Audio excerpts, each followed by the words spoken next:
Bueno, muy buenas noches, bienvenidos a todos. Para el Centro de la Imagen es un verdadero privilegio tener esta reunión por Zoom que vamos a dejar colgada en nuestra página de YouTube del Centro de la Imagen con dos invitados muy especiales, Gerardo Sabarce y Ricardo Arizpe, ambos venezolanos. Gerardo va a ser el moderador de este encuentro. Gerardo es licenciado en Artes por la Universidad Central de Venezuela.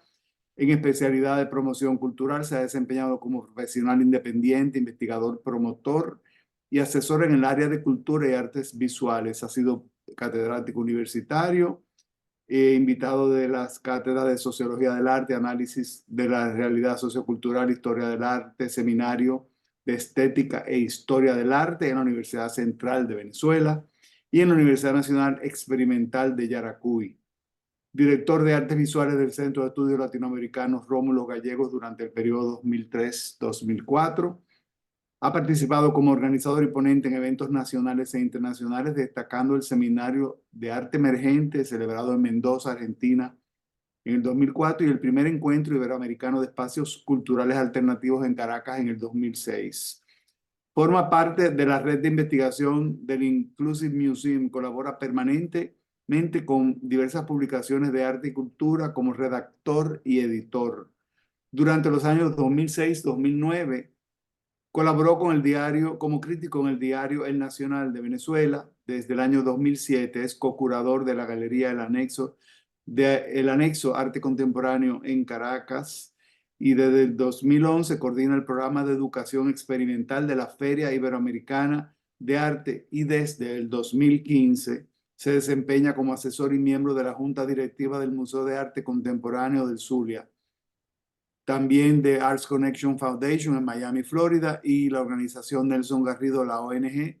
Desde el 2018 forma parte de la Asociación Civil Ciudad Laboratorio.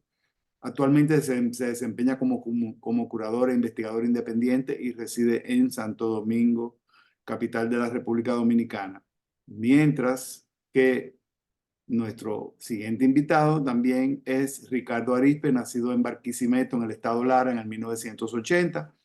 Como artista ha investigado las formas en que la cotidianidad y el entorno social, político, influyen en los individuos, no solo como una vía para autocuestionamiento, sino como una ventana destinada a sumar esfuerzos a la difícil tarea de entender el contexto de la contemporaneidad. Sus preocupaciones abordan los padecimientos actuales y sus consecuencias. Y cito: corrupción, escasez, abuso, violencia, desinformación, tecnología. Actualmente reside y trabaja en Caracas, Venezuela. Esto que leí es un breve currículum de Ricardo. Sin más preámbulo, le paso la palabra a nuestros invitados, Ricardo y Gerardo. Buenas noches. Muchísimas gracias, Carlos, por esa bienvenida. Bueno, estamos muy contentos de estar acá. Tenemos un invitado en República Dominicana que es un artista venezolano emergente, quien ha de alguna forma avanzado sobre la experimentación con las nuevas tecnologías y específicamente en el ámbito de la inteligencia artificial. Entonces yo creo que bueno, va a ser de alguna manera muy interesante para todos escuchar lo que nos trae y en la ponencia de Solo Seremos Data. No quiero ocupar más el tiempo. Cualquier pregunta pueden ponerla por el chat y estar atentos a consolidarlas, ¿verdad? Para al final de la charla brindar un espacio de interacción. ¿Ok? Ricardo, bienvenido y es todo tuyo este webinar. Muy buenas noches, Gerardo. Buenas noches, Carlos. Muchísimas gracias. Em, a ver, vamos a comenzar un poco como a mí me gusta comenzar siempre que hablamos sobre inteligencia artificial. Yo quiero empezar haciendo como una especie de disclaimer, ¿no? Eh, Todo lo que yo voy a decir a continuación es el resultado de mi investigación, de mi percepción, de mi posición y quizás esta declaración sea extremadamente egoísta, pero está basada o está así, inspirada o basada netamente en mi interés por investigar este tipo de tecnologías o este tipo de tendencias. Esto no busca ser una verdad absoluta, bajo ningún concepto. Esto es un trabajo netamente experimental. De hecho, esta ponencia per se es parte de ese mismo experimento. Em, y quiero comenzar, voy a compartir la pantalla citando, digamos, a parte de esos compañeros en este tránsito o en este camino de esta investigación, que creo que vale la pena destacar. No, no es una investigación que tiene unos meses o un año desde que todos vimos ChatGPT y todo esto por el estilo. Es una investigación que viene de años. Mi experiencia con la inteligencia artificial viene desde que era una tecnología relativamente incipiente, cuando apenas, a ver, esbozaba un par de palabras o desde el punto de vista de la imagen era capaz a lo sumo de revelar un par de fotografías. Y quiero comenzar por esta cita que estoy dejando acá, perdón, que corresponde a Lorena Rojas Parma y Humberto Valdivieso en su último libro que se llama Filosofía Cyborg, que de alguna manera adopto y me traigo al proyecto porque este proyecto es eso que dice ahí, es como una estación de tren que promete llevarnos hacia otra estación de tren, ambas con ese aire pasajero de empuje, donde queda claro que allí no vamos a quedarnos. Es decir, todo lo que estamos investigando o todo lo que estamos haciendo y muy comúnmente mientras esté hablando voy a hablar muchas veces en plural porque si bien es cierto esta investigación, digamos, yo marco el ritmo o yo puedo adelantar muchas cosas, siempre estoy rodeado de un equipo de personas que bueno, obviamente las iré nombrando en la medida que vayamos avanzando en este tránsito, me acompañan. Em, Eso sucede con este tipo de proyectos. Estos proyectos no se pueden cerrar, estos proyectos no son un lugar donde sentarse. Yo siempre he visto este tipo de proyectos no como un sofá, sino como una escalera. Es decir, no es que yo llego a una conclusión y me siento sobre esa conclusión y ya lo logré. Es todo lo contrario. Siempre es algo que te lleva a ir por más, por más y por más. Y lo vamos a ver un poco más adelante cuando veamos un pequeño caso de estudio que les voy a mostrar. La segunda cita de la que quiero hablar antes de entrar en lo que vamos a conversar es de Miguel Noya, que justamente ayer cuando le envié la invitación, dijo algo que me resonó, que comparto, pero que también de alguna manera por ese mismo juego de palabras o por ese mismo juego de la investigación, en el caso de esta presentación o de esa invitación está en futuro, pero ayer Miguel me decía vía WhatsApp que en el futuro no seremos data, en el presente ya somos data y creo que es algo a considerar. Voy a citar a Joana Pérez Daza, que también de alguna forma siempre me ha acompañado en este tránsito, no solamente en la inteligencia artificial, sino en todo lo que tiene que ver mis proyectos asociados a la imagen. Tengo la dicha de trabajar con Joana en muchos de los proyectos en los cuales he estado involucrado que tienen que ver con la fotografía. Y en la presentación de mi última publicación editorial, que lleva por nombre Activos, Joana, en parte digamos, de esa presentación, dice que entender el contexto implica asumir que el entorno tiene un peso en nuestras vidas, no se puede obviar. Esa carga o redención, la procedencia, los conflictos y la identidad perfilan nuestra realidad. Su impacto e influencia no son desestimables.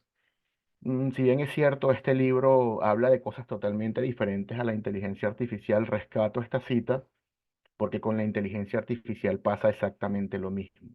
Digamos, nunca podemos escapar de nuestro contexto y mucho menos cuando la penetración del tema o del punto de la tendencia que estamos estudiando o viviendo es transversal, ¿no? Que va de cualquier área de la vida y ves cómo va tomando terreno y no te lo explicas y de dónde vino y de dónde salió, es parte de lo que vamos a conversar. Cito a Gerardo con una anécdota bastante jocosa, que si bien es cierto no es una pregunta de Gerardo, fue una afirmación fue una sí, una profecía que digo esta mañana, eh, que les cuento la anécdota porque es bastante jocosa. Esta mañana, mientras estábamos preparando todo, eh, alguien me envía un post donde básicamente habla que ya en Alemania crearon el primer lugar que ofrece servicios sexuales basados en inteligencia artificial y el uso de muñecas y todo el tema. Y recuerdo que esa profecía fue, más de uno te va a preguntar cuánto cuesta un pasaje para Alemania. ¿Por qué? Porque de alguna manera ya estamos entrando en ámbitos donde eh, a ver, la inteligencia artificial está ganando espacio, no solamente desde la generación de contenidos, no solamente desde lo que nosotros comenzamos a ver como el ámbito lógico, la imagen, o ya está ganando, digamos, espacio en todo lo que tiene que ver con la corporeidad, en todo lo que tiene que ver con actividades cotidianas, y cada día vamos a ir viendo cómo más y más vamos a tener presencia de esa inteligencia artificial. Hace alrededor de un año, cuando inaugurábamos la exposición que yo tuve el año pasado en la Galería de Museo en Caracas, que se llamaba Naturalmente Artificiales o Artificialmente Naturales, que era como el cuestionamiento. Recuerdo que hablando con Juan Antonio González en una entrevista que hizo para el diario El Universal, básicamente yo le decía que, a ver, todas aquellas dudas o preguntas que tenía en el momento y todos los miedos, básicamente. Yo le decía que todo esto se originaba de la incertidumbre sobre cómo será el futuro. Entre implantes y transferir la conciencia al Internet, quizás en el futuro solo seamos datos. Eso quizás en ese momento fue como una especie de profecía y hasta literal, ¿ok? Y ya les voy a contar también en este trayecto del por qué. Em, Parto de ahí porque en ese momento era una suposición que yo no podía considerar evidente, pero cada vez que pasa el tiempo o cada vez que pasan los días y vemos por dónde va todo esto, resulta o pareciese que es más evidente que todo esto va a terminar sucediendo. Y cuando hablo de que en el futuro solo seremos data, ¿no? No estoy hablando desde el punto de vista en que únicamente nosotros vamos a hacer datos porque vamos a lograr transferir la conciencia a una máquina, ¿ok? Sino porque ya desde el mismo momento, como dice Miguel Noya, la transformación digital de nuestra identidad hace que simplemente seamos data, es decir, mucha de la gente que nosotros creemos que conocemos, gente que decimos que hoy conocemos, solamente la hemos visto en un perfil de redes sociales o hemos compartido un par de mensajes por WhatsApp o pasan cosas por el estilo. Ayer estábamos en una charla muy interesante y una de las participantes decía, bueno, yo salí un día a una fiesta, conocí un chico que me interesó, me dio su número de teléfono, pero era como un perfil de empresa. Total que bueno, en ese tema estaban y dice, días después, como me interesaba, yo le escribí y comenzamos a interactuar, hablamos de filosofía, hablamos de no sé qué, papá. Y ella dice que ya tenían como 2 o 3 días hablando y en algún momento, desde el chat, digamos, su interlocutor o aquel chico con el que estaba hablando le dice, ya, disculpa un momento, ¿tú sabes lo que es ChatGPT? Le pregunta a su interlocutor, ¿no? Y ella dice, sí, claro, es un chatbot, no sé qué, ah, bueno, que es que tienes 3 días hablando con ChatGPT, yo soy una inteligencia artificial, no sé qué. Era la inteligencia artificial que tenía aquel perfil para dar respuestas automáticas, quien había estado compartiendo con ella estos 3 días una conversación muy amena. Entonces eso también forma parte de esa preocupación, porque a ver, cuando yo propongo este tema o lo traigo a la palestra, no lo hago desde el punto de vista o exclusivamente de hablar de la imagen o de cuestionármelo desde la imagen. En mi caso particular, mi intención o mi gesto artístico está justamente en traerlo a colación, o sea, que la gente lo discuta, que la gente lo vea. Me interesa más ese mensaje per se que las imágenes que se están generando. ¿Ok?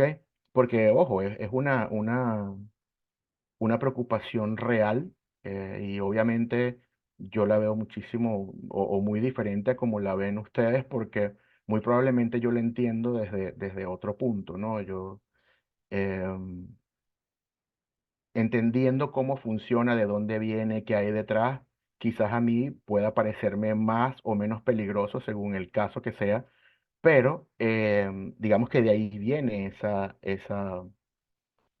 preocupación. Obviamente también hablar de ser data en el futuro o en el presente, porque es un tema que ya estamos viviendo. En el caso que nos trae acá, también habla de la interacción, de la intersección entre arte y tecnología.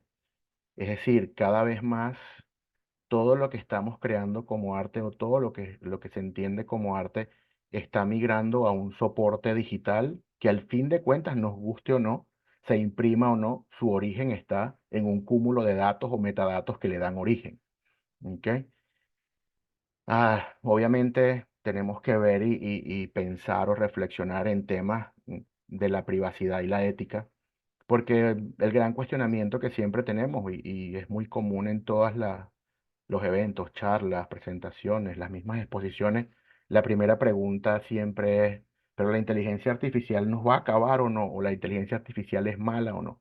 Ahí pasan dos cosas. Una es que nuestra, digamos, nuestra cultura, como buenos occidentales, cuando digo nuestra, quizás no hablo del mundo del arte ni del mundo académico, hablo de nuestra cultura, hablo digamos, del común, de la masa, es muy hollywoodense, ¿no? Y nuestra referencia inmediata de inteligencia artificial o robótica o lo que sea es casos como el de Terminator, ¿no? Que viene del futuro a acabarnos y la máquina siempre la hemos visto como un potencial enemigo, mientras que de repente, digamos, si lo ves al otro lado del mundo, para un japonés, por ejemplo, el robot siempre es como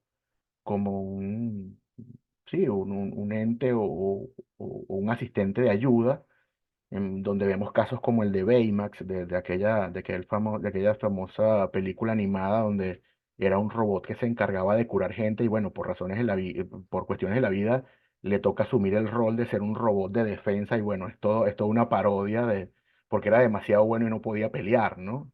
O vemos cosas como de repente, no sé, en Titanes del Pacífico los robots nos defienden de unos seres que son orgánicos. Entonces, hay como una percepción distinta digamos, cultural entre Occidente y Oriente de la robótica. De hecho, si lo vemos recientemente en el tema del COVID-19, en China habían dispositivos que se encargaban de llevar medicinas, comida, que básicamente eran robots que iban de puerta en puerta en los hospitales, que salvaron la vida de sabrá Dios cuántas enfermeras, ¿ok?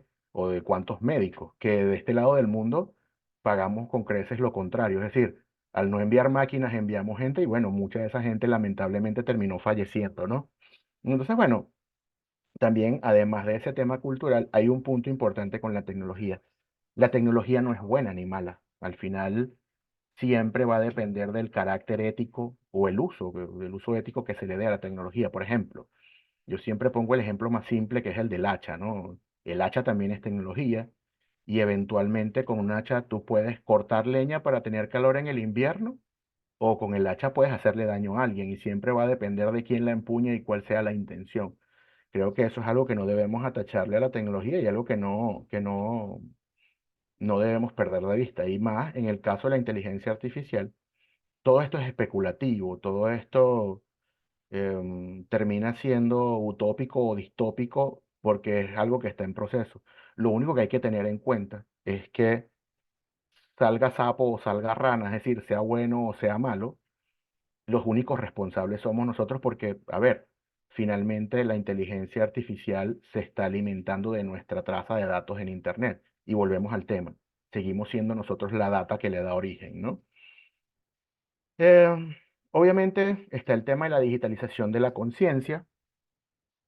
Puede sonar a mucha ciencia ficción, esto de transferir la conciencia a un medio electrónico, pero todo pareciera indicar que vamos para allá, ¿no? Yo creo que en un futuro no muy lejano, y más cuando vemos proyectos como el Neuralink y estas cosas, eventualmente lograremos transferir nuestra conciencia a un dispositivo electrónico y la clonación, mm, o digamos una clonación entre comillas, ¿no? Sucederá, pero será una clonación inorgánica, no como la estábamos pensando de aquella oveja Dolly y todo esto, sino que sencillamente el día que logremos transferir la conciencia a un dispositivo electrónico, pues nos imprimiremos un cuerpo con tecnología 3D y comenzaremos a renovar de cuerpo cada vez que algo se averíe y con simplemente copiar y pegar estamos del otro lado. De hecho, rescato también un comentario que hacía Gerardo ahora en una intervención que estuvimos en una clase en el INTEC, donde estuvimos con Alfredo compartiendo con sus alumnos.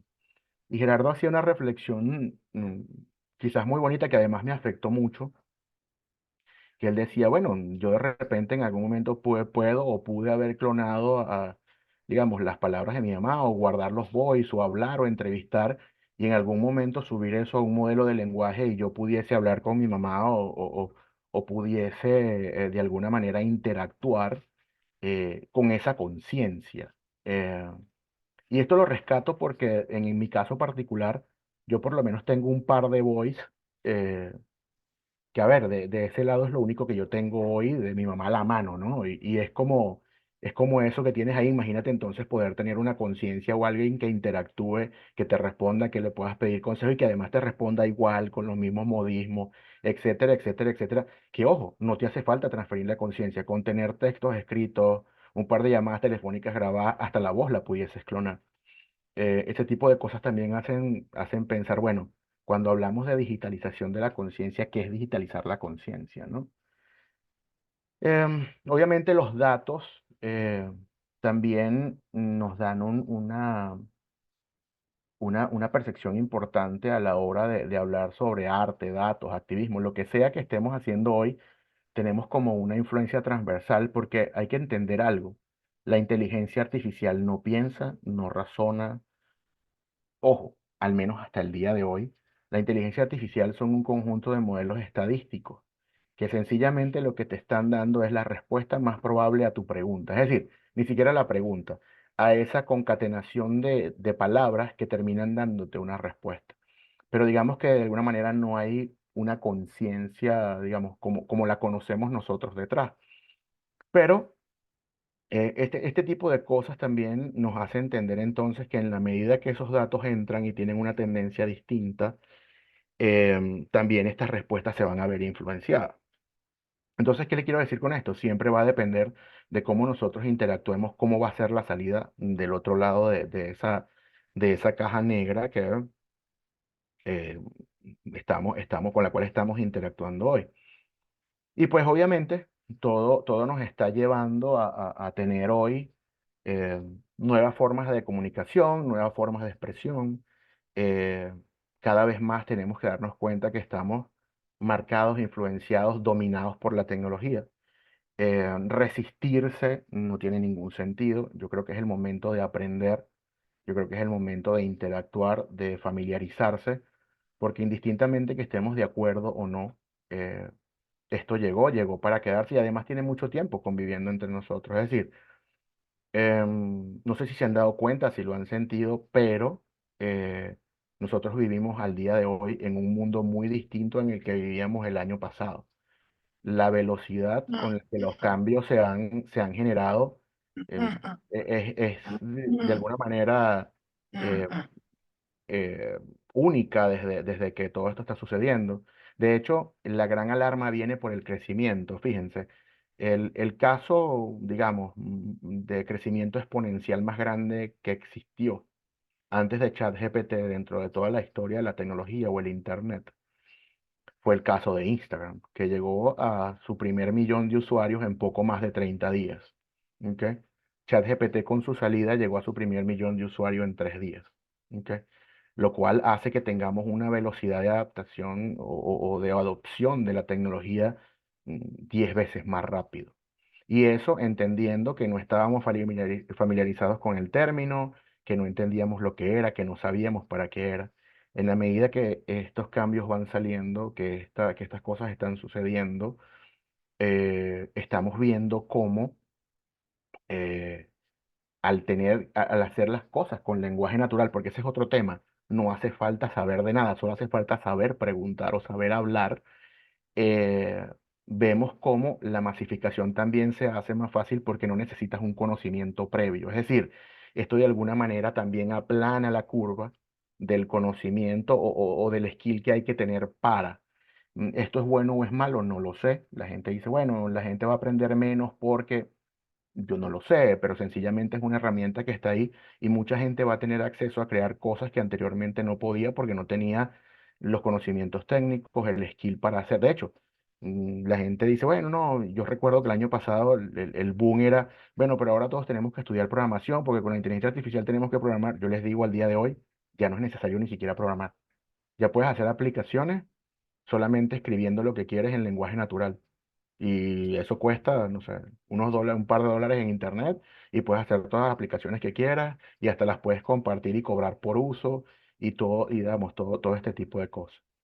¿Qué es lo que va a suceder? Pues finalmente estamos adoptando modelos, tendencias, costumbres que anteriormente no eran posibles. Hay que entender una cosa también, incluso desde la fe, desde lo espiritual, a ver, que siempre ha marcado también el comportamiento de la humanidad. em, Tenemos un punto y es que es la primera vez que un ente, un invento, una cosa, pongámosle digamos, el adjetivo que queramos, tiene dos capacidades que únicamente podíamos atribuirle a los dioses o a Dios, ¿no? Y es que una es la omnipresencia, porque básicamente la inteligencia artificial está en todas partes donde podamos estar conectados o haya internet. ¿Ok? Y la otra es el conocimiento absoluto, que si bien es cierto, no lo sabe todo, pues sabe bastante. Al menos sabe más que cualquier cosa que hubiese estado viva, aprendida o existiendo antes. Entonces, bueno, esto te da también una nueva realidad. Ya escuchábamos años atrás hablar de tecnopaganismo y esto va a seguir sucediendo. O sea, van a aparecer deidades electrónicas, va a haber gente que adore robots. Hay casos ya documentados de robots que dirigen meditaciones, no sé, ya en el Tíbet y todo el tema. Entonces, todo esto es parte de ese cuestionamiento, es parte de donde nace lo que les voy a mostrar ahora. Esto que les voy a mostrar no es más que la primera versión de un proyecto que empezamos a hacer este año. Ya, denme un segundo que... Ajá. Que se llama o responde al nombre de Collectivot. Collectivot básicamente es eh, un colectivo de artistas donde todos esos artistas no son más que piezas de software que terminan siendo inteligencias artificiales, donde cada una pues tiene una forma de trabajar, unos intereses específicos. em, y generan una especie de ecosistema donde al día de hoy, y para que tengan una idea de lo rápido que va esto y lo rápido que van los cambios, este proyecto se terminó de desarrollar entre la última semana de diciembre y la primera de enero, y al día de hoy, desde hace un par de semanas, ya este proyecto, incluso si se fijan acá, tiene también no solamente los artistas, sino que hay también hasta críticos de arte que también son robots que evalúan las imágenes o de alguna manera revisan el contenido de esas imágenes y dan su opinión acerca del trabajo de los otros bots. ¿Por qué? Porque en esta misma evolución nace por ahí el concepto de multimodalidad y es que ahora también estas inteligencias artificiales tienen la capacidad de ver, que es decir, tú le puedes dar imágenes y a partir de esas imágenes comienzan a también a generar más contenido o a evaluar o a hacer, a comparar. Incluso la presentación de este tipo de tecnología es muy interesante porque cuando lanzan GPT-4, que era el modelo que le da vida, es interesantísimo cómo en la presentación la prueba es subirle un meme y no solamente describe la imagen del meme, es que además te explica por qué es cómico. Es decir, ya no es un tema netamente sintáctico, sino que también entiende de semántica, desde la vista. Y eso es un avance enorme. No solamente por lo que implica, digamos, en la banalidad que podemos usar nosotros los artistas, imagínense lo que esto puede representar en el estudio de imágenes en la medicina, por ejemplo. Ya hay casos documentados de herramientas para hacer colonoscopia que detecta visualmente lesiones muy pequeñas que antes era imposible ver digamos, a simple vista con la cámara y el ojo humano, ¿no? Y cosas como esta. Ahora bien, ¿cómo funciona todo esto? Este proyecto tiene algo también en particular. Eh, digamos, una de mis posturas en cuanto al tema de la tecnología, eh, que tiene que ver con censurar o no. Yo no soy partidario de la censura porque en lo personal yo considero que censurar tiene un gran problema y es que cuando tú censuras, ese contenido no circula y cualquiera puede atribuirse. ¿Por qué? Porque sencillamente no hay cómo verificar de dónde salió. Entonces, cuando tú censuras, realmente estás creando un repositorio o un pozo enorme de donde alguien con buenas o malas intenciones, pero sencillamente son intenciones que no son honestas, puede sacarlo de ahí, atribuírselo y es virtualmente imposible saber de dónde proviene. ¿Por qué les digo esto? ¿Por qué les digo virtualmente imposible? A mí me ha pasado que al tener un modelo que está customizado para escribir como yo, y dejo algo por ahí en borrador y me levanto y vuelvo a los días a tratar de guardar y organizar, me ha pasado que no logro identificar quién escribió el texto, si fui yo o fue la máquina. Y eso también me despierta una alerta importante. Incluso en una experiencia pasada, cuando este proyecto arrancó, que estuvo uno de estos bots, estuvo participando en una muestra colectiva de fotografía en la Galería Reset en Caracas, que es el caso de Febo, y se los muestro acá rapidito. Em, Fue muy interesante porque cuando yo llego a la sala y ya comenzamos a generar imágenes y comenzamos a hablar de los trabajos anteriores y todo aquello, em, fue muy impactante para mí cuando en ese momento Febo, que era un alter ego, o está diseñado para ser un alter ego de Ricardo, eh, yo estoy seguro que si yo imprimo esas imágenes y las pongo junto a otras imágenes impresas de hace alrededor de 12 o 14 años que yo dejé de hacer fotografía analógica, digamos, que hacía panorámicas y todo esto en blanco y negro, y se las barajeo, yo creo que ni siquiera los que han trabajado conmigo pudiesen saber qué imágenes hice yo y qué imágenes hizo la inteligencia artificial. Incluso a ver, fue como un choque duro para mí, porque en ese momento entendí que digamos, la brecha que hay entre lo que de alguna manera estábamos generando orgánicamente y lo que estamos haciendo ahora con la tecnología se redujo enormemente. Ojo, les estoy hablando de fotografía analógica con una cámara de plástico y un lente de plástico a utilizar inteligencia artificial digamos, desde un prompt cualquiera. Eso, de hecho, las imágenes que comparé en ese momento, que fue con las que me llegó como todo esto a la cabeza, era una imagen del Roraima y una imagen del Gran Cañón. Y las texturas digamos, de los acantilados eran tan parecidas que de verdad fue como un primer warning que me llevó a evolucionar en esto. Entonces, ¿cómo funciona todo esto? Pues básicamente estos bots están configurados de forma tal que tienen una personalidad, ¿ok? Y cuando digo una personalidad, digamos que son piezas de software que se alimentan sencillamente de data. Y por eso les decía que cada vez más la tendencia o lo que pareciera que va a suceder es que vamos a terminar siendo data. Donde básicamente en una línea, imagínense una línea de un Excel, ¿ok? Hay algo que dice nombre, Febo, intereses, ¿qué hace? Fotografía, ¿cómo es la estética? Esto, y aquello. Entonces, esta pieza de software digamos, que activa todo esto, porque hay que resaltar algo, estos bots son total y absolutamente autónomos, es decir, yo lo único que puedo hacer con estos bots es prenderlos y apagarlos. Más allá de eso, yo no interactúo de ninguna otra manera. Todo lo que están viendo está generado por estos bots, desde la web, las imágenes, los textos, todo. Yo lo único que defino es cuáles son esas líneas de investigación en las cuales van a trabajar y cada vez que esa rutina corre de manera aleatoria, algunos de esos bots, alguno de estos bots se despierta, toma una idea o una línea o una línea no, toma un tema de estas líneas de investigación y sencillamente genera una idea con la cual después genera la imagen y esa imagen es capaz de verla, evaluarla y ponerle un título y un pie de foto. Y sale todo eso que están viendo en este catálogo. Em, Nuevamente, el cuestionamiento de este proyecto no es si la imagen es de calidad o no, si la imagen va por no sé qué, que si los criterios, no, es demostrar a dónde va la tecnología, qué está haciendo, cuáles son las posibilidades, traer el debate para que la gente vea y entienda qué cosas están pasando.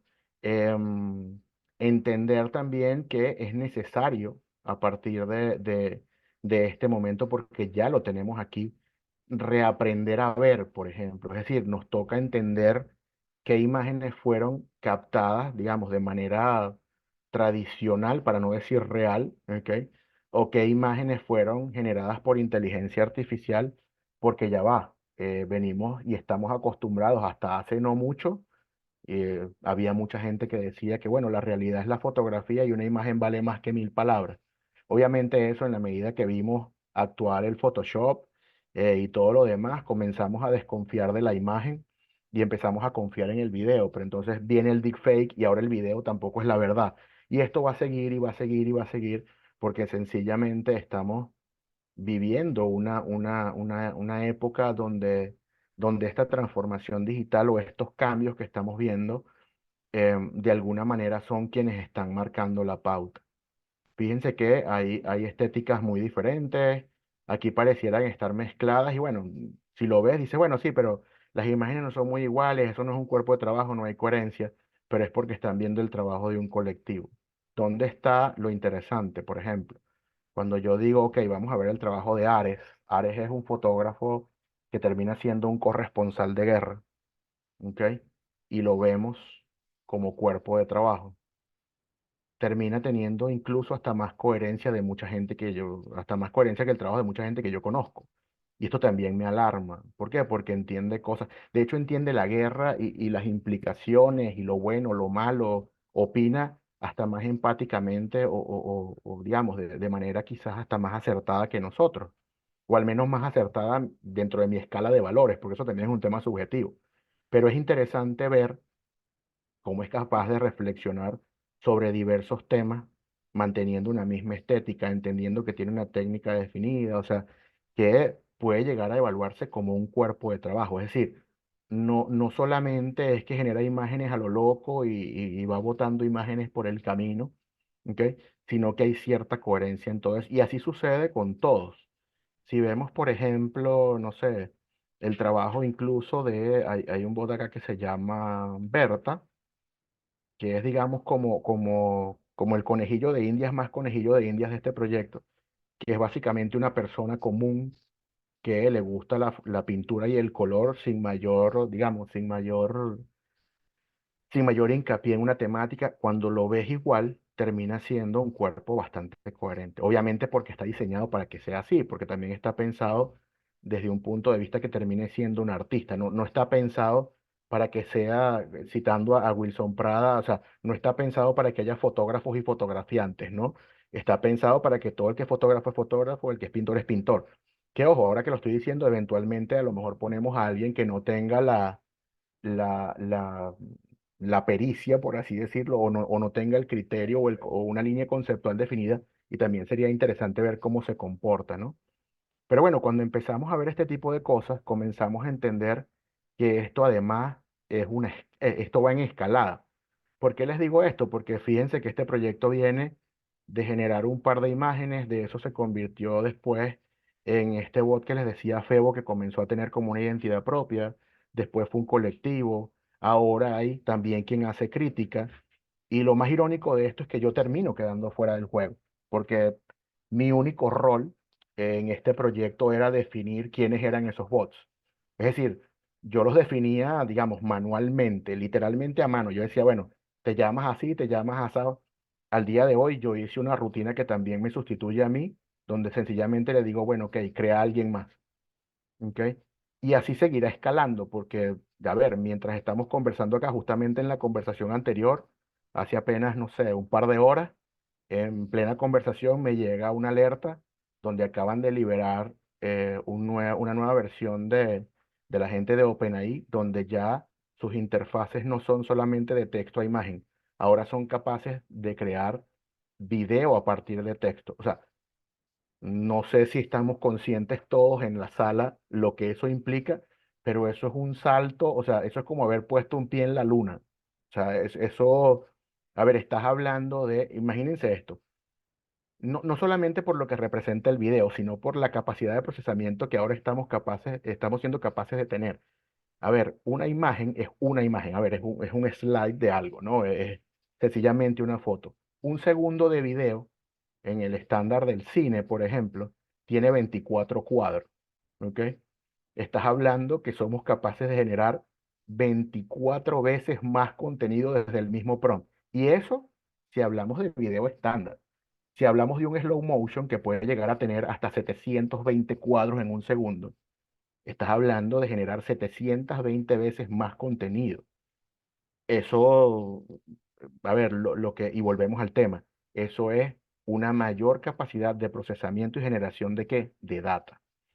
Entonces, ¿qué quiere decir esto? Fíjense que todos esos datos al final, cuando estamos hablando de estos bots, piezas de software, no sé qué, terminan siendo básicamente código y al final, en el fondo, todo lo que los mueve, ¿ok?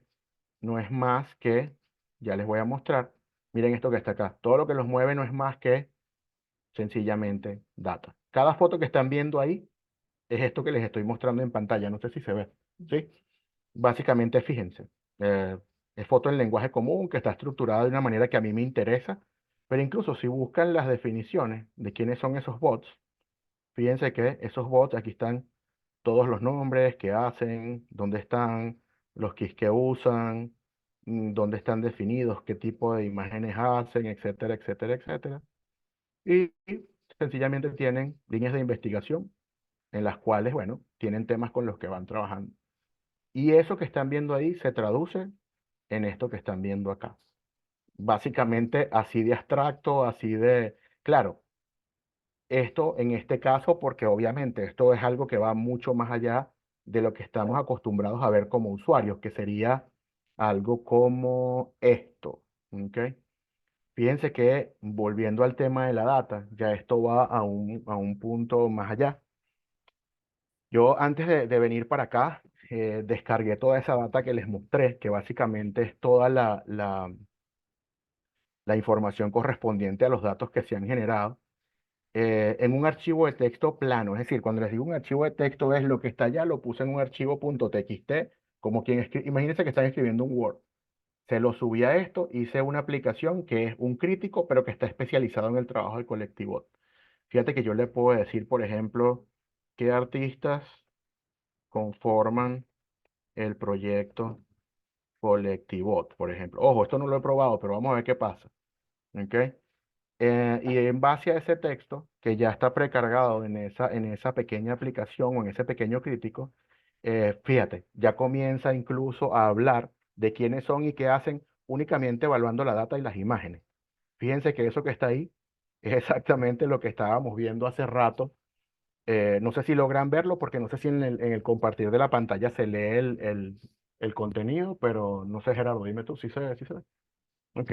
Y de alguna forma, eso que está ocurriendo ahí es lo que sucede dentro de GPT. Obviamente, yo no estoy usando, digamos, GPT, el estándar, yo estoy usando GPT Plus, que es la versión paga, obviamente. Y todo lo que ocurre detrás de eso que les mostré, ocurre, eh, no va vía por esa aplicación. Es decir, esto ocurre conectándote directamente a los servicios que también alimentan GPT. De hecho, fíjense en lo que sucede. Vamos a ver si logramos hacer una prueba acá. Eh, Voy a ver si logro conectarlo también con el micrófono de acá. Esperemos que sí. Pero vamos a interactuar con esa misma aplicación que vieron hace rato, que además es una aplicación que hice pidiéndole algo así como, bueno, yo a partir de este archivo que te estoy dando, necesito que crees un crítico de arte experto en este contenido. No le dije más nada, ok, subí el archivo.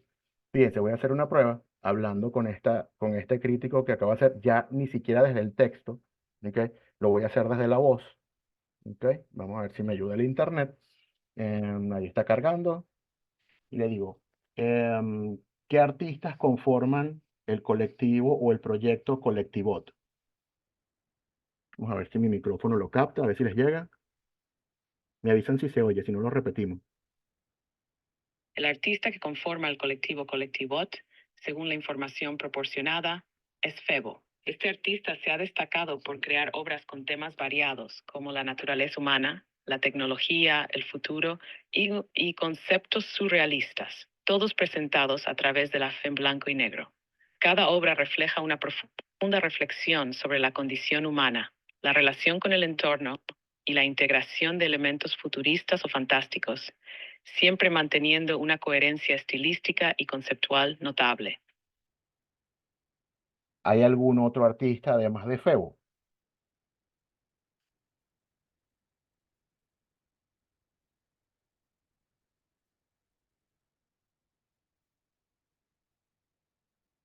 Además de Febo, el colectivo Colectivot está compuesto por varios artistas, incluyendo a Van, Ares, Berta, Bill, Francisco, Mark, Elon y John.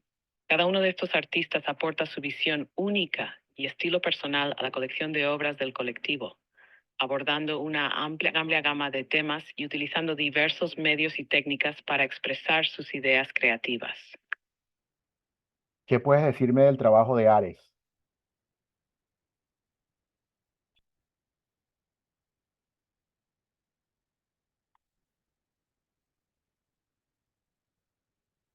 El trabajo de Ares se centra en temáticas profundas y a menudo sombrías relacionadas con la guerra y sus consecuencias.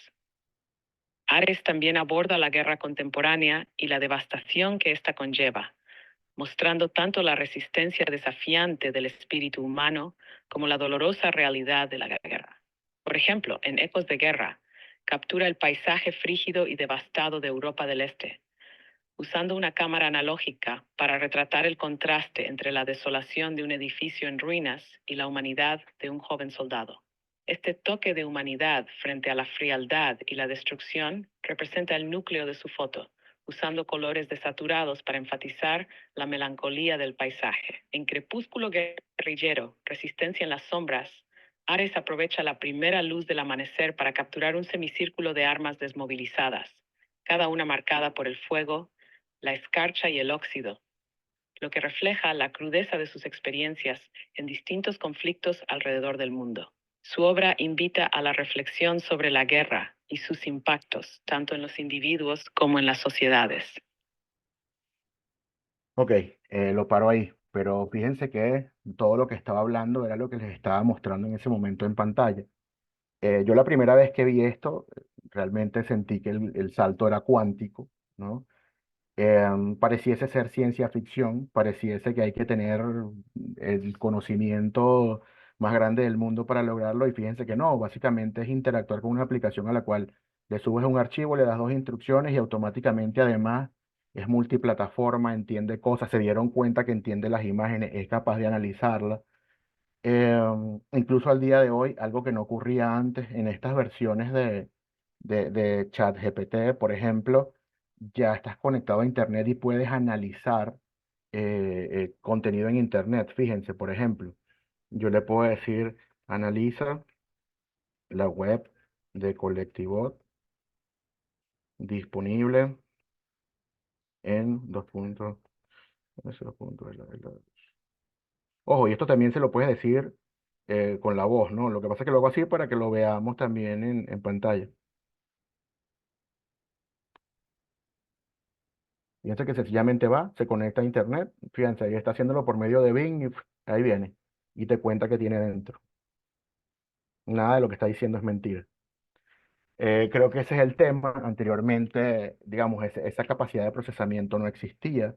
Hay que entender también lo que esto implica en capacidad para comernos todos estos volúmenes de datos. Em, pero bueno, de eso va esta conversa. Yo quisiera que lo hiciéramos un poco más dinámico. Yo quisiera abrir a preguntas y respuestas, abrir las interacciones, que comencemos de alguna manera, a hacer que esto vaya en dos vías y no sea un monólogo, ¿no? Don Gerardo. Sí.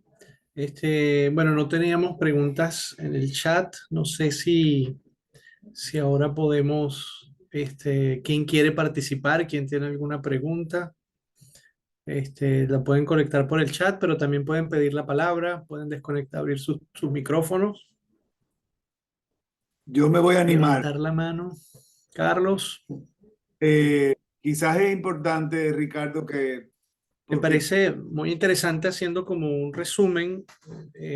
Bueno, hemos visto que de alguna manera nos ha planteado temas que tienen que ver incluso con la ontología, con la privacidad, con la ética. Me llama mucho la atención la digitalización de la conciencia, la generación además de, digamos, de estos creadores, de estos artistas que funcionan como bots, ¿no? Micrófono. No, sí, sí, No, sí, así. sí, de inteligencia artificial. Sin duda alguna, la adopción exponencial de la tecnología es otro tema, porque esto es algo que...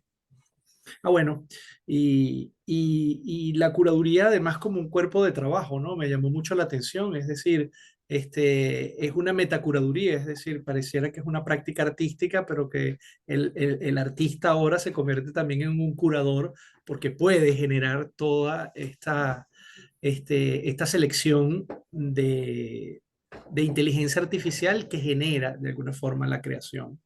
Tenemos una pregunta. Verónica Tarricone nos pregunta cómo pudiese ser utilizada la inteligencia artificial como un coautor literario.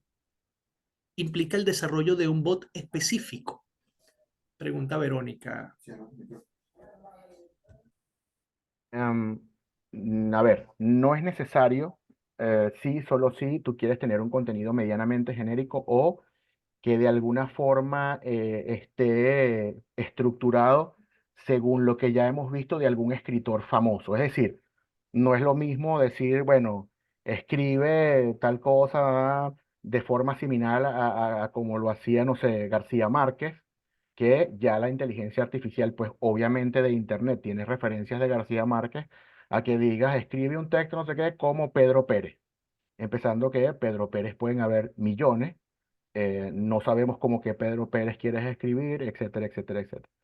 Cuando vas a hacer, digamos, este tipo de solicitudes puntuales, lo que se estila hacer es crear o hacer un fine tuning de un modelo donde tú subes textos de Pedro Pérez para que todas las respuestas sean de Pedro Pérez. ¿Qué pasa?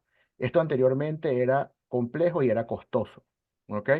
¿Por qué? Porque sencillamente tú tenías que ir contra una interfase que después tú customizabas y había que parametrizar el texto para que estuviera de cierta manera. Era algo para lo cual necesitabas tener conocimientos de programación. Al día de hoy, en la versión de ChatGPT 4 o superiores, porque ya pronto viene la 5, existe una cosa que se llaman GPTs, que básicamente son pequeñas aplicaciones que tú haces.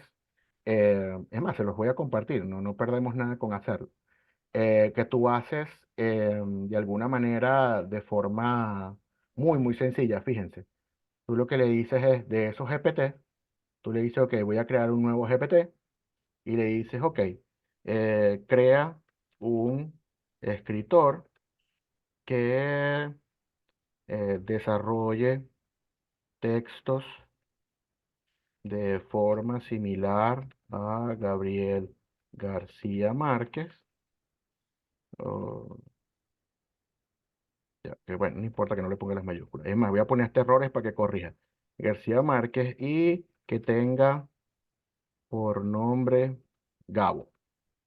¿Ok? Eso, ahí, en este momento, cuando yo de Enter, empieza a programar por mí. ¿Ok? Ya en ese momento estás creando una aplicación. Ya no es necesario. Es como si estuvieses hablando con un programador. ¿Ok? Fíjense que empieza lo que se conoce como GPT Builder a entender esas instrucciones de texto, digamos, o en lenguaje natural y comienza a crear tu aplicación. Ojo, obviamente voy a hacer algo muy sencillo. Entonces, fíjate, ya he nombrado a un escritor que se llama Gabo. Fíjate que la aplicación comienza a existir, se llama Gabo y es un escritor digital inspirado en Gabriel García Márquez. ¿Ok? Y te pregunta, ¿te parece bien el nombre? Sí, me parece perfecto. ¿Ok? Pácata. Siguiente pregunta, seguro me va a preguntar por una imagen y fíjense, empieza a generar una imagen de perfil inspirada en lo que le estás pidiendo porque además le va a poner un iconito, ¿no? Ya vamos a esperar que la genere. Ok, bueno, hizo una plumita y todo lo demás, X, ¿no? Pero ahí pudiese subir una foto, generar una nueva, pero fíjense que ya esa aplicación comienza a existir.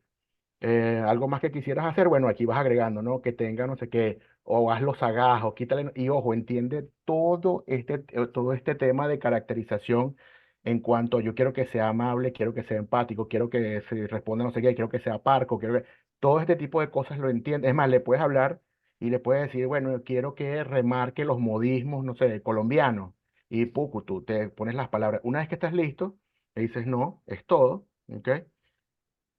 Pácata, sencillamente, listo, ya tienes tu aplicación y aquí, esta aplicación, una vez que tú vas y la guardas, que además puede ser de dominio público para ti, en este caso la voy a hacer privada porque es una prueba, ¿ok? Esa aplicación comienza a existir como si fuese ChatGPT como tal, pero es un bot que hace lo que tú pediste. Fíjense que en 3 minutos menos, porque estaba hablando, si lo he hecho sin hablar, esto lo hago en, no sé, en 20 segundos, tenemos un García Márquez para nosotros. Y entonces ahí le dices, cuéntame una historia sobre, no sé, o crea, vamos a poner, no crea, crea una historia sobre Verónica, creo que fue la que preguntó, Verónica, haciendo vida en República Dominicana. Yo no sé, aquí le podemos poner cualquier cosa, ¿no? Dominicana. Y bueno, arrancó. En una esquina olvidada por los mapalistas, García Márquez. Ese tipo de cosas, eh, fíjense que, ojo, sin mucha customización, si tú a eso le subes los textos de ese autor, lo que quieres, especificaciones de cómo que va a ser más preciso, fíjate que además estoy usando expresiones y cosas muy sencillas, ¿ok? Y vamos a dejar que termine para mostrarles otra cosa. Imagínense que sí, esa es la historia que me interesa porque yo realmente quería hacer era un corto. Le puedes decir, genera a partir del texto anterior un guión cinematográfico para un corto de 5 minutos. Y el mismo Gabo ahora también es guionista. ¿Ok? Y miren, Fade In, El Pueblo de Día, en voz en off, habla Verónica. Y bueno, se los puedo garantizar que si lo grabamos, algo chévere sale, ¿no? Pero bueno, son cosas que hay que pulir, son cosas que hay, pero bueno, ya va, al menos no partes de cero. A mí me causa cierta gracia cuando la gente te dice, bueno, pero es que todavía es incipiente. Sí, está bien, pero por lo menos no arrancas con la página en blanco. Porque tampoco lo puedes ver como una herramienta de producción. Puede ser una herramienta que sea el punto de partida. Pero fíjense que, no sé, en menos de 5 minutos tenemos historia, tenemos guión y bueno, nada, vamos a grabar, ¿no? Obviamente no es la idea, pero digamos, imagínense lo que esto va a ser el año que viene. No, bueno, no me fui muy allá, dentro de un par de meses. ¿Ok? Ese tipo de cosas son las cosas a las que, bueno, es el mundo que nos está tocando vivir eso, bueno, para responder a lo que preguntaba Verónica por allí. Ricardo, tenemos dos preguntas, ¿ok? Ahora, Victoria nos pregunta si se especifica, ¿se puede desarrollar un bot que cree nuevas canciones de X músico? La otra pregunta, me pregunta Fabio, buenas noches, te felicita, genial trabajo. Y a él le inquieta, ¿cómo abordas la problemática del estereotipo? Dado que los modelos generativos se entrenan en base a imágenes disponibles en Internet y los contenidos generados son originales pero estereotipados. Son esas dos preguntas por ahora. Ok, voy con Victoria, eh, que por cierto creo que es mi hija, sí. Sí, la respuesta es sí. Obviamente son herramientas distintas a estas herramientas de generación de texto. De hecho, en el roadmap de la herramienta de Google o de lo que va a ser la herramienta final de inteligencia artificial de Google, que responde al nombre de Gemini, una de sus grandes promesas es la generación de contenido, digamos, de sonido. Y el video donde hacen su promoción es alucinante. Es un video donde a partir de una persona que tararea una melodía, la inteligencia artificial le pregunta, ok, ahora puede ser un saxo y agrégale percusión, etcétera, etcétera, etcétera. Em, claro, ahí viene el tema, ¿no? Fíjate que Victoria vuelve a preguntar y dice, bueno, pero un músico que no sea comercial, alguien como García Lorca. ¿Qué sucede? Lorca escribió mucho también para música o para hacer, sí, canciones. De hecho, Bartolomé Díaz tiene una investigación alucinante respecto al tema y la respuesta es sí. En la medida que estas herramientas se perfeccionen, de hecho, si pudieses llegar a tener una voz referencial de Lorca, pudieses darle esa voz a ese Lorca digital. Pero la respuesta es sí, ¿ok? Respecto a la otra pregunta, en mi caso yo no, a ver, en mi caso yo no tengo problema con el estereotipo porque justamente mi investigación busca entender el estereotipo. Es decir, de hecho, los modelos que yo utilizo para generar las imágenes, yo no los customizo. Yo los dejo como están plain con la data del internet porque me interesa tener una respuesta lo más cercano a esa, digamos, a esa conciencia colectiva que es hoy el internet. Si yo los entreno como cierta, digamos, como con ciertos criterios o ciertos valores, estaría creando un sesgo para algo que yo realmente lo que estoy buscando es entender cómo lo ve el mundo, digámoslo de esa manera, o cómo opina el mundo. Es decir, yo utilizo la data cruda sin optimizarla, a no ser que sea un proyecto que requiera que yo optimice la data. Pero sí, todo es configurable. Em, y lo que te digo, nuevamente, a mí me interesa el estereotipo. De hecho, yo en el libro que publiqué sobre inteligencia artificial en el 2022, uno de los grandes retos que tuve fue generar unas imágenes que tenían parte de un ejercicio que estaba haciendo en el libro, porque el estereotipo de cierto, digamos, y no voy a dar los detalles de la imagen como para no dar spoiler, ¿no? Porque es un caso de estudio del libro, pero me costó muchísimo generar una imagen mira, ahí tiene Carlos el libro en la mano, Aquí lo- eh, que me costó muchísimo generar una imagen que no estuviese marcada por el estereotipo cuando hacía una referencia a un ejercicio que quería hacer con una mujer en particular, que me costó muchísimo que pareciese, que llegara a ser lo que yo quisiera que sea sin estar marcada por ese estereotipo, a ver, que era extremadamente marcado y que obviamente venía por una percepción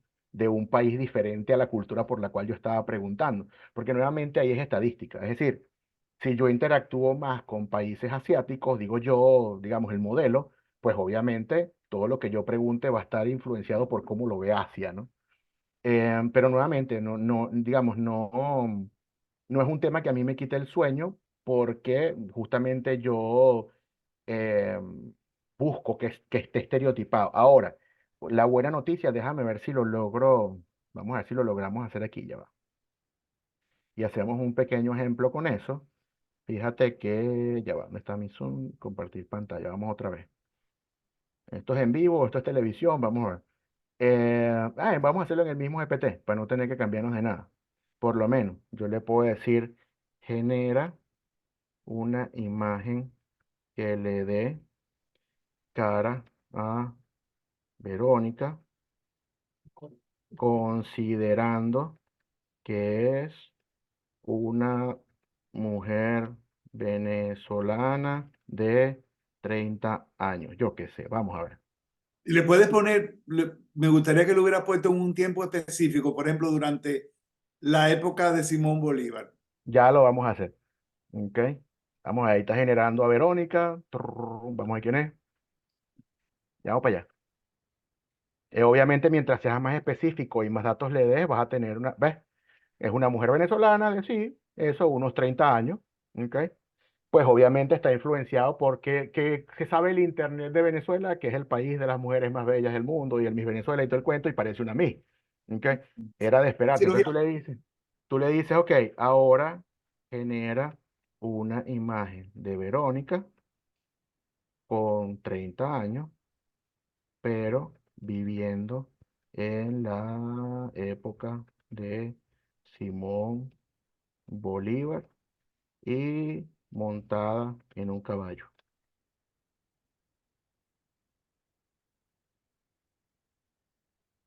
Entonces, claro, de alguna manera también ese estereotipo tú lo puedes ir matando porque también, incluso esto porque es un generador muy básico, pero en el caso de Stable Diffusion, por ejemplo, tú tienes prompts negativos, es decir, tú tienes prompts para especificar qué cosas no quieres. Y ahí empiezas a quitar esos sesgos, ¿no? Que también, digamos, son cosas con las que puedes ir jugando, pero la respuesta es que sí puedes manejar el estereotipo. O si no, bueno, puedes customizar el modelo y hacer, mira, ahí está.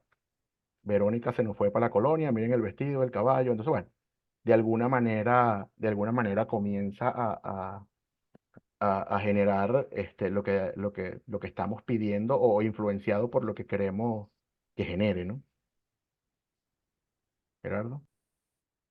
Yo quisiera preguntar, Ricardo, me gusta porque parece el ChatGPT, o sea, me parece el ser humano respondiendo como ChatGPT sobre la inteligencia artificial.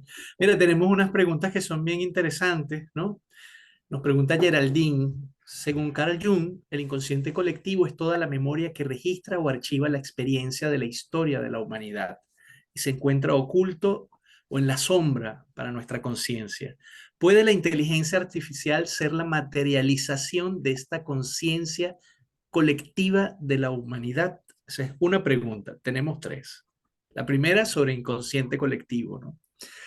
Verónica nos vuelve a preguntar sobre la generación de contenido audiovisual, ¿no? ¿Hacia dónde crees que pueda dirigirse las regulaciones, en este caso, partiendo de la premisa de que ya no será ver para creer, sino más bien duda de todo lo que ves, incluso de lo que ves como imagen en movimiento, ¿no? Que va a ser bien importante. Y otro tema que Yania Guzmán, venimos ahora con las regulaciones. Ella se pregunta, bueno, el tema de la ética del artista, de la creación, por ejemplo, para presentar una fotografía para un concurso, ¿no? ¿Se puede validar? Entonces tenemos esas tres preguntas. okay, bueno, Bueno, voy con Geraldine. Sí, a ver, la respuesta es sí. Y me presigno, ¿no? Porque obviamente eso es un arma de doble filo porque estamos dando por sentado que todo lo que está detrás del manejo de esos modelos es una buena práctica y una práctica honesta. Pero sí, en la medida que esto se refine, así como ocurrió con Google, por ejemplo, que se convirtió en la única manera de buscar por excelencia, eh, sí, esa inteligencia artificial o esas inteligencias artificiales comenzarán cada vez más a ser la materialización de esa conciencia colectiva de la humanidad. Es decir, esto hubiese sido un proyecto ideal para Jung de haber tenido la tecnología, hubiese sido la demostración de toda su práctica, ¿no? Además que pasan cosas y ahí sí, hay otro proyecto en el cual yo colaboro, que es un proyecto en el que participo con el Centro de Investigación y Formación Humanística de la UCAP, que además es un proyecto muy importante dentro de mi línea de investigación porque fue el que le dio origen a todo esto, ¿no?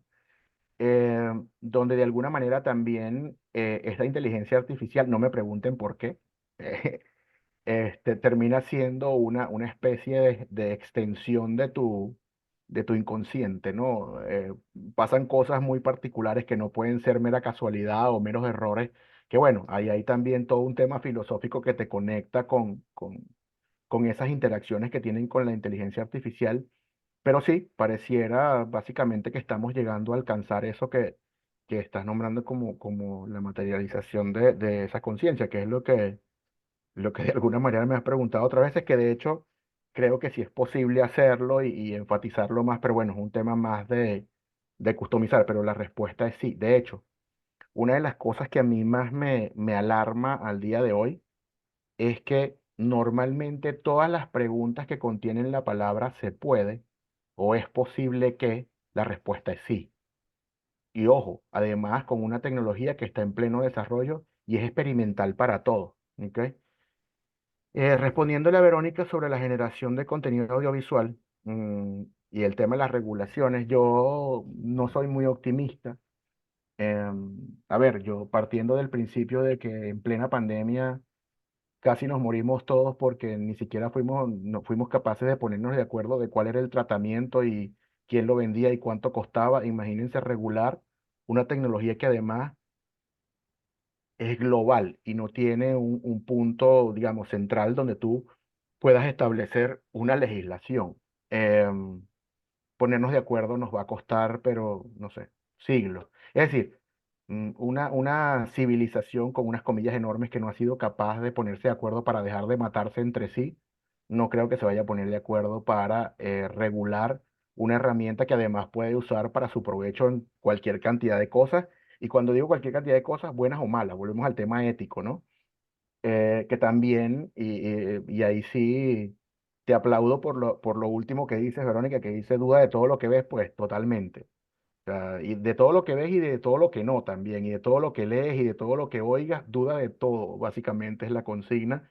Y cada vez que se refine va a ser de alguna manera, y por eso les decía, no siendo fatalista, es que el tema es que tenemos que entender que hay que volver a aprender a ver, a escuchar, a entender, a leer.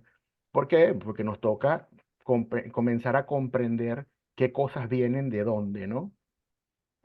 Y la última pregunta que hablaba sobre hasta dónde llega la ética del artista para presentar una fotografía para un concurso y que pueda ser validada, ¿no? Eso a ver, no es un paradigma nuevo ni es atachable a la tecnología. Es decir, el hecho de que alguien genere una imagen en inteligencia artificial y la mande como propia, ¿ok? No dista del hecho de alguien que manda a hacer una imagen y la pone como propia, o alguien que va al otro lado del mundo en internet y se baja una imagen y la pone como propia. Eso no, a ver, no es un paradigma asociado a la inteligencia artificial, es un paradigma netamente ético, o sea, es un hecho netamente asociado a la honestidad de ese fotógrafo. Pasa lo mismo con en las entrevistas, mucha gente, sobre todo cuando son entrevistas de radio o un público que no, digamos, no es especializado. La gran preocupación es entonces ahora los niños no van a hacer la tarea. Yo le digo lo mismo, o sea, no es un tema que tenga que ver con la tecnología, porque así como el niño hoy usa el chat GPT o Alexa, hay un video famosísimo de un niño que susurrado además le dice a Alexa y Alexa le responde y susurrado, los dos hablan susurrado, es increíble, y hasta las gracias le da Alexa y le dice a la orden susurrado. este, Hasta, ya va, no hay diferencia con el niño que le da un dulce a otro para que le haga la tarea, o peor aún, la mamá que le hace la tarea a los hijos. O sea, eso es un paradigma igual ético, no tiene nada que ver con la tecnología, ¿ok? Pues obviamente asusta porque dice, bueno, pero es que esto es más rápido y tal, sí, pero también hay gente que es muy buena que también hace imágenes para otro, o existe el plagio, o existe, o sea, es un tema con el cual hemos vivido siempre. Lo que pasa es que, bueno, ahora tenemos una arista más de dónde puede venir, pero no es algo netamente atachable a la tecnología. Y Ricardo, ¿cómo podemos conectar eso? Pregunta Carlos Acero con la ética, que ya lo has mencionado un poco, pero en relación a los derechos de autor, a la venta de imágenes y además a la presentación, digamos, a un concurso de fotografía de una imagen generada por inteligencia artificial. Además que en tu trabajo, digamos, has estado involucrado en esos procesos, ¿no? Mira, yo creo que el pecado, en dado caso, puede venir por no admitirlo, ¿no? No lo veo mal siempre y cuando tú admitas que estás utilizando inteligencia artificial, que tampoco es nuevo, es como el caso de McCurry, aquel que él decía, bueno, que era un solo disparo y no intervenía las imágenes, y por ahí después se colaron unas imágenes crudas que no habían sido editadas por su equipo y vemos imágenes documentales donde había más gente que las imágenes que conocemos y es como, epa, ¿qué pasó aquí, no? Es exactamente lo mismo en ese caso puntual que tú hablas de lo de los concursos y todo esto. Yo participé en un concurso en el año 2020, si mal no recuerdo, fue 2021, no recuerdo, donde yo generé unos retratos con inteligencia artificial y por medio de otro bot los embellecí básicamente y creé una serie que se llamaba Gente Bella que no existe. Y junto con mi hija mayor le creamos una identidad y un nombre y una historia y todo el tema. Y terminaron, a ver, el cuestionamiento era justamente eso, esos rostros que estaban generados con inteligencia artificial, que ahora tenían Instagram, tenían un nombre, tenían una historia, ¿existen o no existen? Es más, de haberlos hecho al día de hoy, yo los hubiese creado como unos bots y que les respondieran a la gente. Entonces, ese era el cuestionamiento de esa serie. Obviamente yo lo mando, digamos, para verle los bordes y las cavidades al sistema, ¿no? Ok, yo lo voy a meter con toda la intención de, bueno, a ver qué pasa. Yo esperaba que me rechazaran. Y bueno, terminó estando entre los premiados del concurso. Obviamente se imaginarán el revuelo. Ni siquiera existía todo lo que está hoy. Bueno, que si eso es una fotografía o no, que no sé qué, que para mí son discusiones estériles. A ver, yo no estoy discutiendo, porque eso es del siglo pasado, yo no estoy discutiendo si la fotografía es arte o no, si eso es una fotografía o no, no, yo estoy discutiendo o estoy planteando qué pasa dentro del sistema. ¿Está el sistema preparado para luchar con esto? ¿Tiene cómo vivir con esto? ¿Tienes cómo vivir con el tema de los derechos de autor? Y ahí hay una línea muy delgada con el tema de los derechos de autor y lo, digamos, lo hilo con la otra pregunta, porque básicamente la inteligencia artificial aprende como nosotros, aprende de referencias. Es decir, la inteligencia artificial no se copia, que la inteligencia artificial crea a partir de lo que vio, diciéndolo en un lenguaje muy, digamos, muy sencillo. Es exactamente lo que hacemos nosotros, que levante la mano el primer valiente que crea y dice que no tiene referencias y no ha visto nada. Es mentira. Es decir, toda la gente que pinta alguna vez pintó como un maestro para aprender o dibujó como no sé quién para aprender los trazos o vio las imágenes de otro en un libro para. El gran problema aquí es que es una máquina y la seguimos considerando una máquina que es mucho más rápido que nosotros, que es mucho más eficiente, que además hay que entender una cosa. En tiempos de hiperconectividad, ese skill de ser más rápido y más eficiente vale más que todo el conocimiento. ¿Por qué? Porque sencillamente puedes responder a más cosas. Porque no sé si se han dado cuenta, pero a mí me pasa, ojo, yo siento que no hago nada. O sea, yo siento que creo cosas que cuando las voy a liberar ya tengo como 7 de más de qué hablar y no me da tiempo de responder a la hiperconectividad. Y eso es una preocupación que también está inmersa en esta investigación. Y es que, bueno, ¿hasta qué punto vamos a seguir siendo más rápidos? Vamos a ver más, vamos a tener más que hacer. En algún punto, la inteligencia artificial tampoco se nos va a quedar corta. ¿Por qué? Porque entonces ahora los hechos también van a tener que ver con la inteligencia artificial. Es como una serpiente que se muerde la cola, ¿no? Y eso es parte de las cosas que hay que comenzar a entender. Em, entonces vamos con el tema, y ahí lo hilo también con la pregunta de Carlos, de los derechos de autor, la ética y todo lo que está asociado a las imágenes en cuanto a venta. Yo no lo considero un pecado siempre y cuando tú admitas que estás utilizando estas herramientas. A ver, ya va, es el equivalente a decir, no sé, hay obras que son apropiaciones. ¿Ok? Volvemos al mismo tema. Bueno, cuando la apropiación es válida o no, cuando yo doy el crédito, por ejemplo, o cuando yo la admito, hay toda un área, y sobre todo en temas de inteligencia artificial, hay una área gris enorme, porque si definimos que la inteligencia artificial es plagio por la manera como aprende, lamentablemente, señores, todos los que hemos creado algo alguna vez, automáticamente vamos a ser plagiadores, porque todos hemos leído a otro, todos hemos visto imágenes de otro y aprendimos de otro. Entonces, el gran cuestionamiento es eso. Ajá, ¿cómo lo manejamos? Bueno, vamos a tener que ponernos de acuerdo, pero al día de hoy no hay nadie que le haya puesto el cascabel al gato de, bueno, esto es, esto no es y esto sí es. Justamente eso es uno de los nortes de este proyecto. De hecho, este proyecto tiene un proyecto, digamos, un plan de hacer una exposición medianamente grande próximamente. Y uno de los grandes cuestionamientos del curador con el que estoy trabajando es, bueno, ¿cómo presentamos esto? ¿Esto es una curaduría de Ricardo Arizpe del trabajo de los bots? ¿O es una individual de Ricardo Arizpe que hace bots? Y las posibilidades son como 5.000 del mismo proyecto. Y al final le dije, bueno, no sé, ese problema no es mío. Es decir, yo traje el tema a la mesa porque justamente esas son las respuestas que yo estoy buscando. Yo no vine a dar las respuestas, yo más bien vine a formular las preguntas. Y esas son las cosas que tenemos que comenzar a preguntarnos. La gran pregunta es, ¿el autor de esas imágenes es Dalí, si usan Dalí, o sea, de todas las imágenes que salga, o es el que hace el prompt? Para mí son discusiones que, bueno, más allá de eso, y yo lo ato con muchas cosas. Por ejemplo, el caso de la arquitectura. Tú le preguntas a la gente, bueno, ok, ¿de quién es la ciudad universitaria? De Villanueva. Ah, chévere. ¿Y cuántos ladrillos pegó Villanueva? Ninguno. Bueno, es exactamente lo mismo. Yo le digo qué hacer a la inteligencia artificial y crea la imagen. ¿De quién es la imagen? Del que le dijo qué hacer. Es exactamente lo mismo. Lo que pasa es que es un asistente, un ejecutor que hace el trabajo que yo le estoy mandando a hacer. Que levante la mano el primer obrero que está en la autoría de un proyecto importante de arquitectura. Siempre la autoría está en la idea, la autoría no está en la ejecución. Esa es la manera más fácil de verlo. Es más, hay fotógrafos grandes, muchos fotógrafos muy importantes, que nunca han disparado el obturador de su cámara. Arman todo, ponen todo y tienen dos asistentes que setean luces, no sé qué, y le dice, dale, pácata. ¿La imagen es de quién? ¿Del asistente que le dio el clic, que Gerardo ha hecho bastantes de esos clics, o de quien pensó la imagen? Esas son las cosas que tenemos que ojalá fueran tuyas, fuésemos millonarios, Gerardo. Esas son las cosas que tenemos que cuestionar. No, a ver, no son paradigmas nuevos. La inteligencia artificial termina siendo una herramienta, termina siendo un asistente.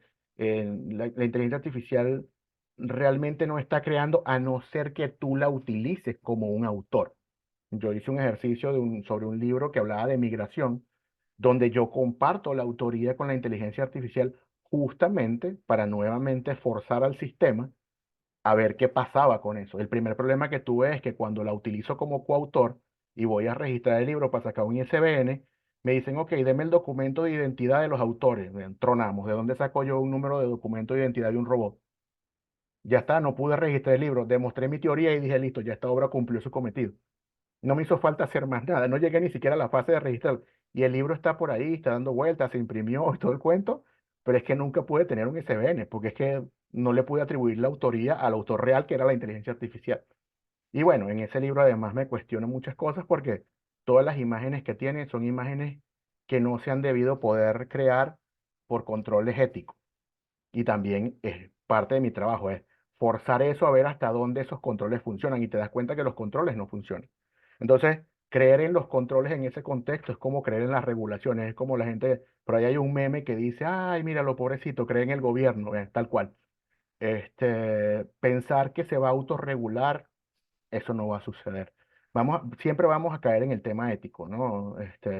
Creo que esa es la gran lección y al final, bueno, es un tema de educación, pues, como tal. Gerardo. Mira, Ricardo, recibí un mensaje además por caligrafía, o sea que estamos también reivindicando lo analógico, ¿no? Y eso me encanta, que es de nuestro amigo Alfredo Padrón, que me lo envió de su propia mano, puño y letra.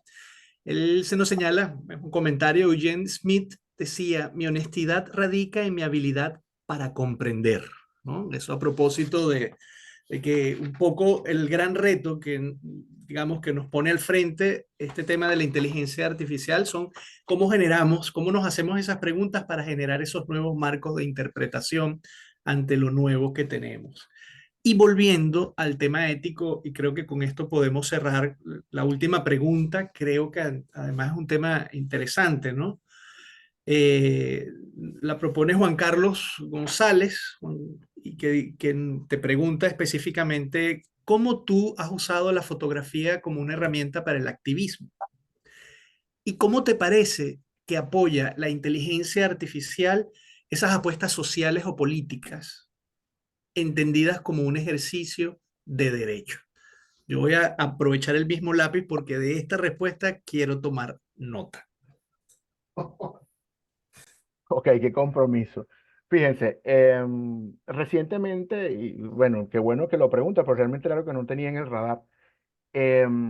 Recientemente yo tuve la oportunidad de participar en un proyecto que buscaba darle visibilidad, o dos proyectos, voy a hablar de los dos, ¿no? Em, Dos proyectos que tenían que ver con activismo, bueno, varios realmente, pero bueno, voy a referirme a dos.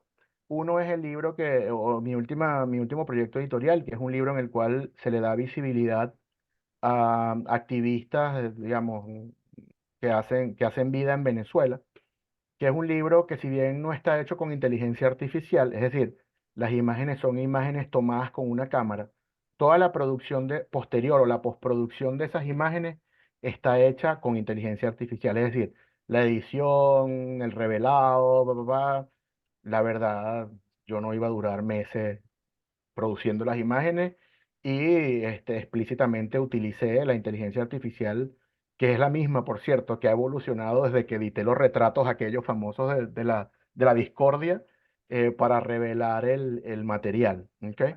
Entonces, bueno, de alguna manera ahí es un trabajo, digamos, más de asistente. Pero en el caso puntual de eso, ¿no? Del activismo, los derechos humanos y todo el tema, em, me invitaron a un proyecto donde además ayudé a conceptualizar ese proyecto.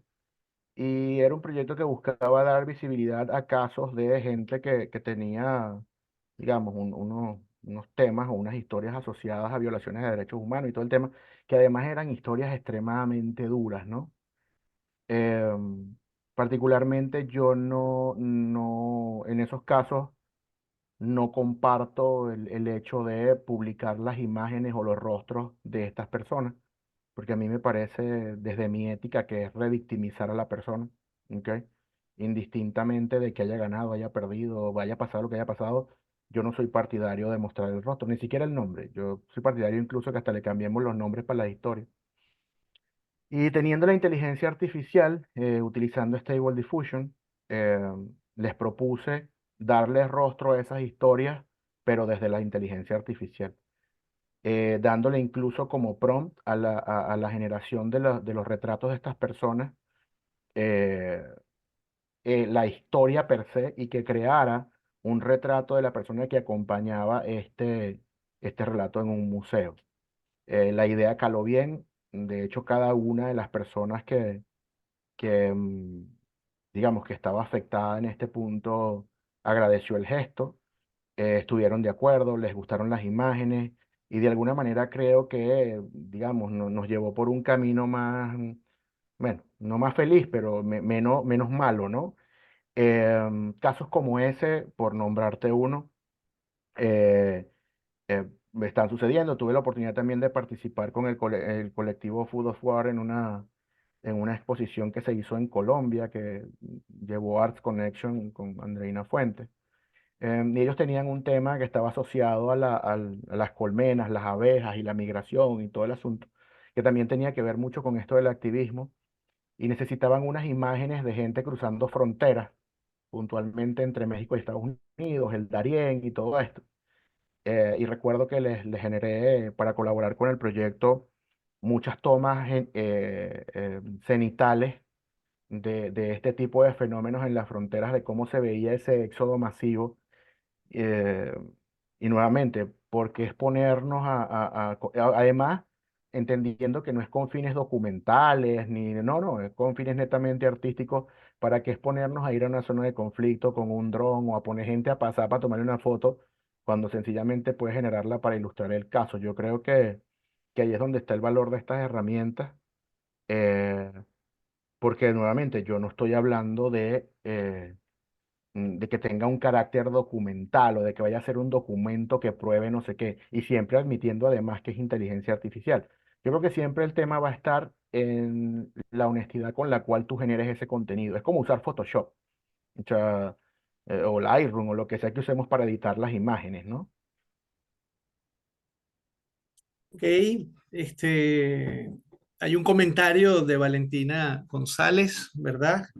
Que ella nos recuerda que parte del paradigma de la copia vía inteligencia artificial está asociada al consentimiento.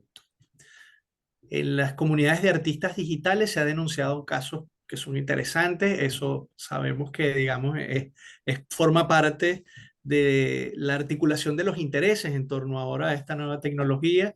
Y ella lo señala además porque, bueno, esto abre un tema en relación a los derechos de autor. Gracias, Valentina, por este comentario. Bueno, yo creo que podemos ya finiquitar esta sesión de preguntas, además que me encantó, creo que hubo una grata participación. Yo quiero agradecer a todos los que estuvieron presentes, a los que estuvieron conectados. Quiero también compartir con ustedes varias cosas.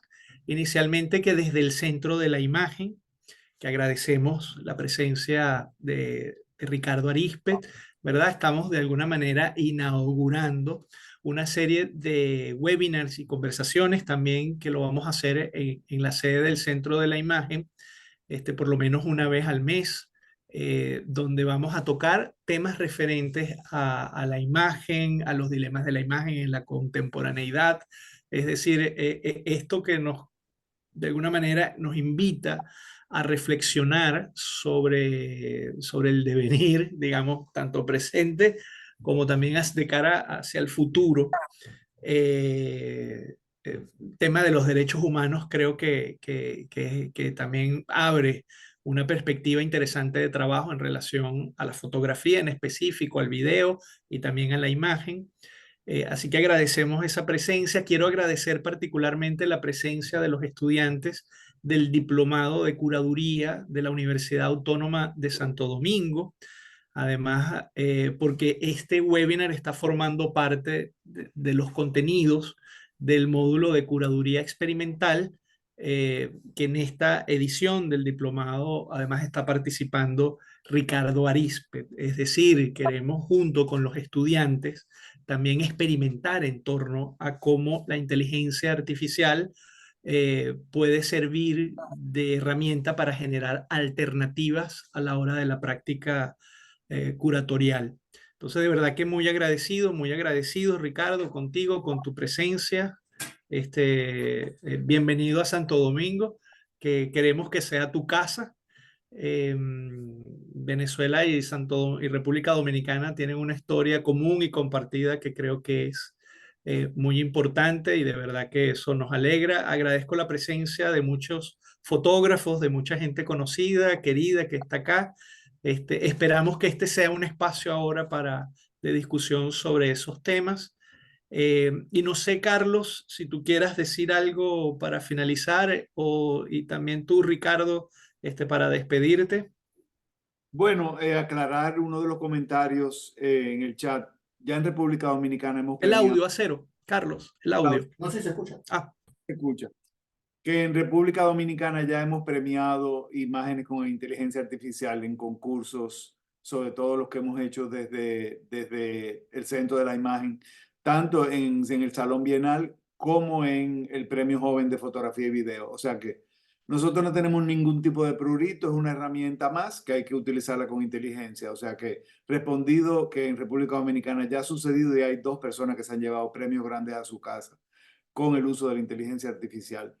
Lo único que no me quedó claro es cuando hablabas, Ricardo, de que en un proyecto que tú utilizaste inteligencia artificial, tu último comentario de que que lo revelaste, yo, o sea, no entendí si era fotografía química o era fotografía digital, no me quedó claro que lo encargaste a la inteligencia artificial. Eso me gustaría que lo aclararas.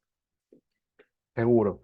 No, cuando te hablo de revelado, era el revelado digital de esos RAW, de los archivos RAW de la cámara como tal, los hice con una inteligencia artificial. Básicamente todo el retoque de, digamos, que balance de colores, luces, el balance de blanco, bla, bla, lo hice todo automáticamente con una inteligencia artificial que tengo de alguna manera seteada, digamos, en función a mi estética.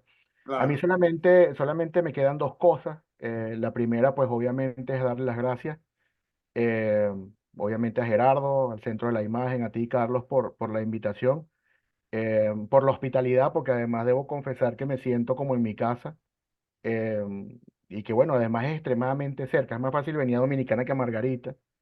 eh, y de verdad que bueno, ha sido una jornada larguísima, hemos tenido mucha actividad, yo siempre he sido partícipe y fiel creyente de que al final todo esto va a depender de cuánto eduquemos a la gente. Y si eso es lo que yo puedo aportar, yo lo voy a aportar. Pero bueno, en función a esa misma honestidad que hablábamos inicialmente de admitir las cosas, yo debo confesar algo para cerrar, porque bueno, un mago no revela sus trucos, pero a mí sí me gusta revelarlos, ¿no? Y debo decirles que yo no tenía nada, absolutamente nada preparado para esta presentación.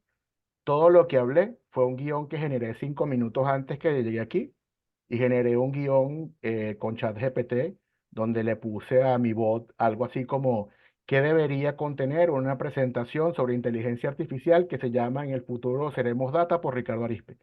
Todo lo que vieron como guión, el hilo conductor, los puntos que toqué, las cosas de las que hablé, fueron sugerencias de ese bot. ¿Ok? Porque bueno, justamente para eso son las herramientas. Cuando estás atiborrado de trabajo, como hemos estado nosotros esta semana, que hemos estado casi que 2 o 3 charlas por día, o sea, para eso son las herramientas. Y mucho más cuando ya las has probado y sabes que funcionan. Pero eso sí, obviamente tienes que tener el criterio y a ver, la capacidad también de asimilar, corregir y ver que ese contenido tenga coherencia. Tampoco es que es ciega y lo vamos a leer sin revisar, ¿no?